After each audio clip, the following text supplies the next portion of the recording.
Boy here, and welcome to my review of a lot of people's most infamous Patrick episode of SpongeBob. If you guys don't know, what episode is that? You're probably wondering what episode I'm talking about. I'm talking about the episode Yours, Mine, and Mine. Oh boy, I'm gonna get a lot of. I know a lot of people are gonna probably comment down in this video and probably attack me for an unpopular opinion this time. Well, I actually have another unpopular opinion coming up in the next video about I think the second movie is better than the first SpongeBob movie. Yeah, that's going to be an interesting video, honestly. But, oh well. Anyway, the reason why I want to talk about Yours, Mine, and Mine today is because a lot of people do consider this one of the worst episodes of the entire show's history. And I'm going to here to say that I do think it's a little overhated. Now, do I think it's good? No, of course not. Why would I say this episode is honestly freaking good? But, I could say it's a decent episode. Because there is some positives about this episode that I feel like a lot of people don't. A lot of people do feel like. I do feel like does at least a little bit make this one a little bit better than really what most people say it is. Better than it is. So let me explain about why this episode is considered infamous, Patrick's behavior. Now, like I said before, I don't think this is even the worst season of Patrick, personally. I still think season 6 is probably my least favorite season when it comes to Patrick. Because he has some pretty bad appearances in season 6, to be fair. Because he is halfly dumb, not very smart, and pretty jerky in the season. And that's why I think season 6 is my least favorite, because of the characters being, worse over time.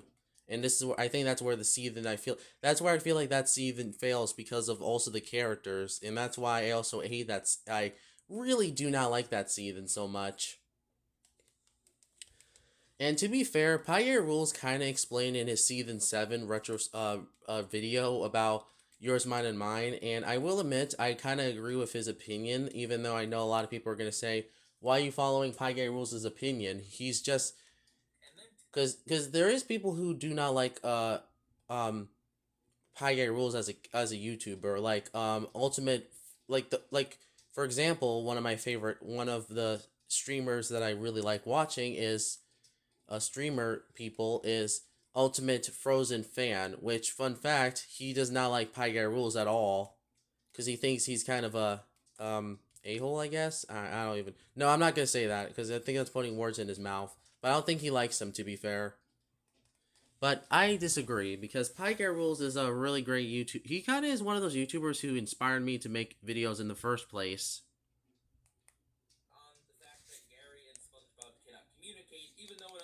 Let's move on. Let's see what he says. This is what he says. Yours, mine, and mine. SpongeBob and Patrick fight over a toy SpongeBob bought for them to share. So this is an episode I actually watched 4 times. Usually it's just 3 for the review. I did this because I was a little bit conflicted. My natural instincts were to hate this episode because of Patrick, but that's not honestly giving it a fair shot. Is Patrick annoying in this episode? A little bit, yes, but I feel like they do some things right to make it less annoying than certain other episodes with Patrick. The fact that they had SpongeBob stoop down to his level by the end definitely made it a lot more even and less frustrating on the Patrick side. I think this plot works better when SpongeBob and Patrick are both acting like children. That being said, Patrick is definitely in the wrong here, and by the end of the episode didn't learn anything. And yeah, I get that they're going for the joke moral at the end, and that's all fine and good, but Patrick really should have gotten some sort of lesson or comeuppance or something for the way he acted in the first half of this episode when SpongeBob was being completely reasonable. SpongeBob's actions were only a reaction to what Patrick was doing. That being said, outside of Patrick's overly jerky behavior, there really isn't anything wrong here. It harkens back to episodes like The Secret Box or Battle for Bikini Bottom. It's one of those SpongeBob and Patrick run around and fight each other episodes. And while it's nowhere near as good as the 2 I just mentioned, I think it has its perks. I like the part where they're rolling around in Squidward's house and he's just like, yeah, I hate them. I like the part where Patrick says that Gary is off his list. I like when Mr. Krabs gives the toy to SpongeBob and Mr. Krabs' reaction to SpongeBob's reaction. I also like how SpongeBob and Patrick dehydrate in Sandy's house. That's something that hasn't happened in a very, very long time. So, while the execution of the story is just a botched up version of something we've already had before, a lot of the gags and cameos do work. I was originally going to call this a Spongebob, but honestly, there's enough upsides to this, and Patrick being a jerk isn't too bad here, that I think it can get by with a meh. Though if you considered it bad, I really wouldn't argue with you. 2B. There you have it. It's kind of like that. He said what I actually think was in my mind personally, and honestly, yeah, I think it's a decent episode. Personally, I don't even hate this episode, honestly, as much as you guys. I just think this episode is just kind of just okay, personally. Just a decent, okay episode. Nothing really that's really spectacular or something that's really great. And honestly, I think even though Patrick's behavior was a little annoying here, at least it's not nowhere near as bad as Pet Sitter Pat, which FYI, I absolutely hate Pet Sitter Pat. Cause like I said before, well, I said this actually in my original review of this episode. I don't like Pet Sitter Pat. I hate the episode so much, and it's actually in my top 16 worst episodes of SpongeBob history. Let me just be clear on that. And that's number 16 on the list anyway. And it gets worse anyway. So yeah. Is Yours, Mine, and Mine truly one of the worst episodes of the show? Well, it depends on it depends on your taste. It depends on your opinion. If you think it's one of the worst episodes of the show, that's fine. I won't argue with you. But if you're also a person that thinks Yours, Mine, and Mine is, not as bad as people say it is, then that's also fine.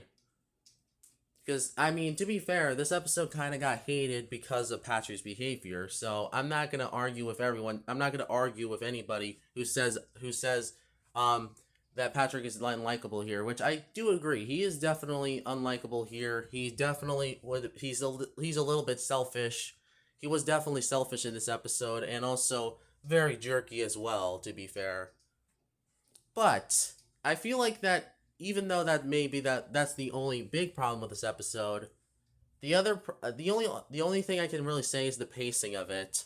See, this is what I mean. Season 7 has the worst pacing out of any of the seasons. Because, honestly, this might be the worst paced season of the entire show. So many episodes take up so much time just dragging a lot of things out. And I swear, if you think that's not a problem to you, then that's fine. That'll be one thing. But mostly most of the okay episodes have a boring pacing too, just as much as the bad episodes. So that's the problem, and that's a problem, honestly. That affects season 7 a lot. The pacing of it. It's just the worst paced season of the entire show. It may not be it's not the worst season of the show, but the most badly paced season, honestly. Because there is a few episodes that do have good pacing to it, like the Great Patty Caper, which is underrated anyway. I recommend watching that one. There is Welk Attack, which is pretty good paced as well. Earworm is pretty good paced. Atlantic Tiki Dreams, Abrasive Side, Are You Happy? No. Not Are You Happy Now? I Heart Dancing, Crack Crabs, Squirrel and Clarinet Land had a pretty good pace, even though I think the episode does have a few problems, to be fair. Even though it's a decent episode. Yeah. I do think the episode is definitely, this episode is definitely, Yours, Mine, and Mine is definitely decent. A good 6 out of 10 me. I think it's definitely closer to Stuck in the Ringer quality, personally. Where I do agree that it's not a good episode, but it's not even the worst episode of the entire show, personally. So I hope this video doesn't get, people commenting in the comment section saying otherwise, because, like I said before, I know that a lot of people are going to probably hate me for saying that, honestly.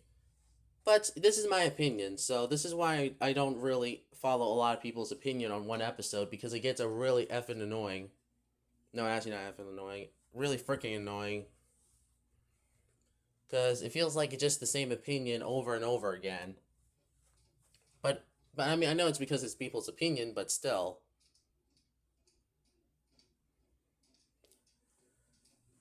I mean, I try to come up with anything unique. I try to come up with things I can say about these episodes, but I feel like a lot of season seven's episodes is kind of hard to talk about because a lot of them are badly paced at best, and at worst they're just kind of boring.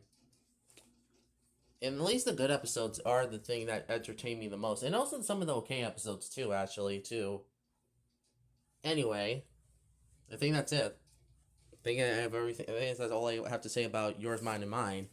A episode that is considered really bad by the fan base, but I personally thought it was decent.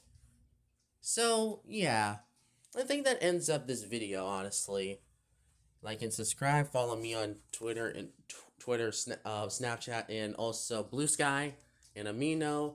And I'll see you guys in the next video. Cartoon Retro Boy is out, and thank you guys for really watching.